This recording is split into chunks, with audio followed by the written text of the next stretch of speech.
Ayan, isang mapagpalang magandang umaga po sa ating lahat. Ngayon ay August 17, tama ba? August 17, 2023 at ang oras ay, anong oras na ba? Nasaan ba yung relo ko? So kayo na lang tumingin dyan sa inyong orasan.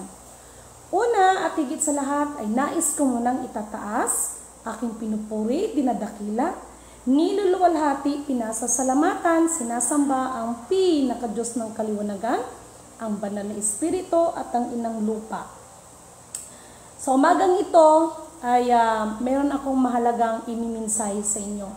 Actually mga kapatid, mga kababayan, mga ka-FB friends, ako ay nagising alas 2 pa lang ng madaling araw. So hanggang ngayon, no? So gising ako, okay. Meron lang po akong mahalagang imimensahe sa lahat. Makinig ang lahat ng may pandinig dahil walang exemption sa aking mensahe para sa buong sangkatauhan. Lahat ng may hawak ng mga commodities, pagdating ng mga kagintuan, pagdating ng mga bills, diamonds, platinum, lahat ng klase, no, ng backup ng assets. Kayo po ay aking binabalaan, lalo na sa mga nagbabantay dyan sa ating mga bunkers.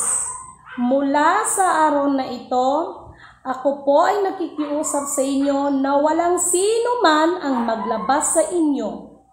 Sa oras po na kayo ay nakipagkunaybans ng mga taong mapagsamantala, ipagpaumanhin niyo po. Okay? Wala na akong magagawa para sa inyo. Sapagkat sa pagkakataon nito, talagang ang Espiritu ng kataas-taasan, siya na po ang kumikilos para sa ating lahat. Okay? At pinaalalahanan ko sa lahat ng ating mga kapatid na nakikipagkunaybans ng mga banyaga upang ang ating mga kalupaan ay aangkinin nila ito. Dinadaan nila sa pamamagitan ng kanilang mga kapirahan. At binabalaan ko, take note ha, binabalaan ko ang iba nating mga kapatirang mga tribo. Kayo ang dapat na magprotekta, magbigay ng puwersa, magprotekta sa inyong mga nasasakupan dyan sa mga katribuhan. Malalaman at malalaman ko kung sino man ang nakikipagkunaybans dyan, binibenta ang kanilang karapatan, kaya pag-iopera ng pera ay binibenta ang mga kalupaan. No? Mula sa araw na ito, nakikiusap po ako, ang inyong aba ninyong lingkod, lalo na dyan sa mga lugar na kung saan sakop ng ancestral domain.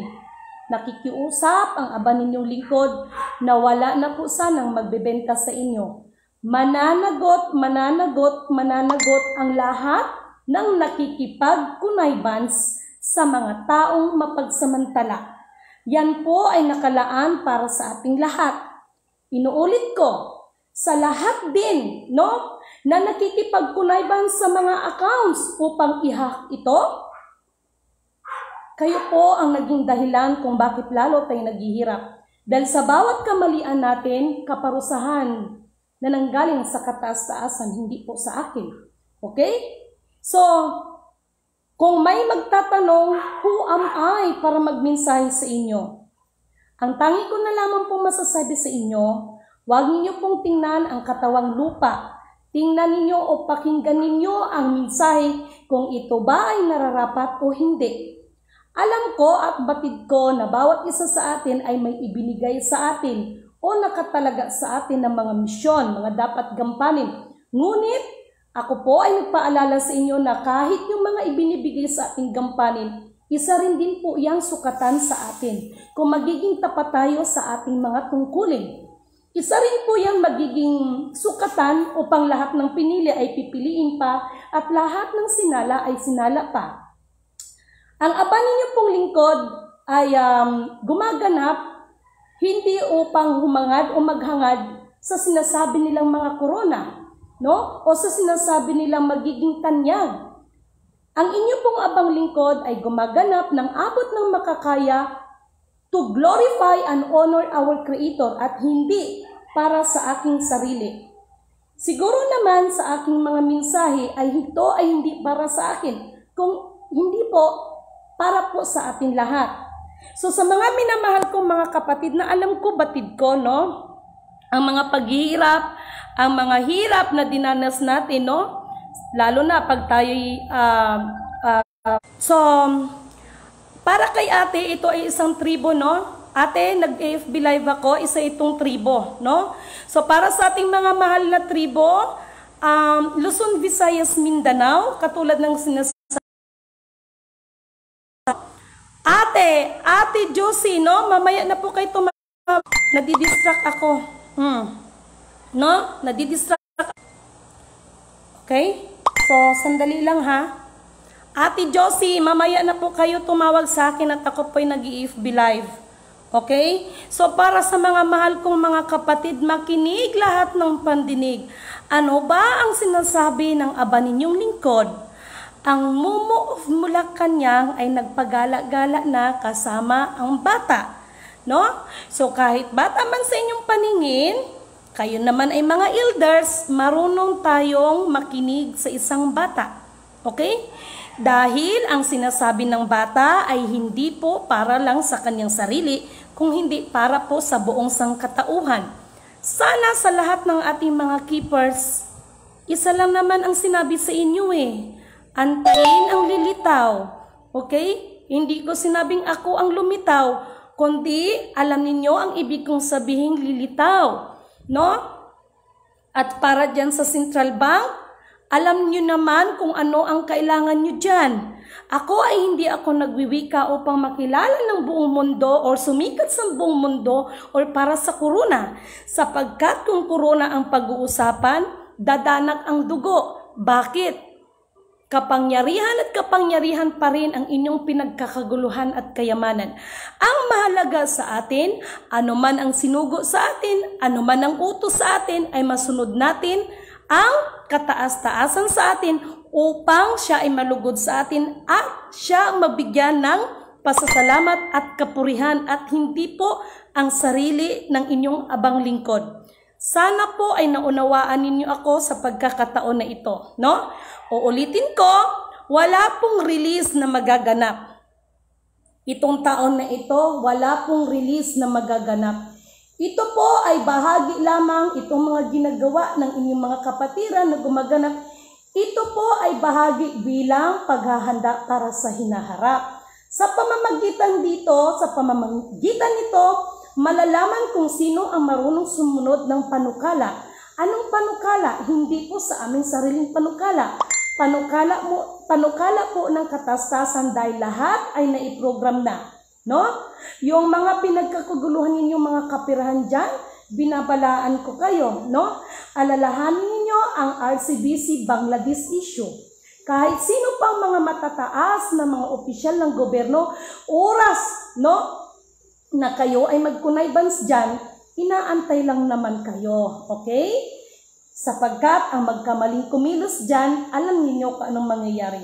Isa pa, alalahanin ninyo ang 3,500 metric tons, no? Alalahanin ninyo na higit sa lahat, meron tayong one eye, no? Kahit saan sulok kayo, no? Magtago. At alalahanin ninyo, yung mga bagay na yan ay may sumpa, no? Kaya akala ninyo yung mababalitaan natin na may mga ginto, sila man ay magugulo ang kanilang mga pamilya, no? Sorry sorry, ipagpaumanin ninyo, pero lahat ng ito ay paalala. At lahat,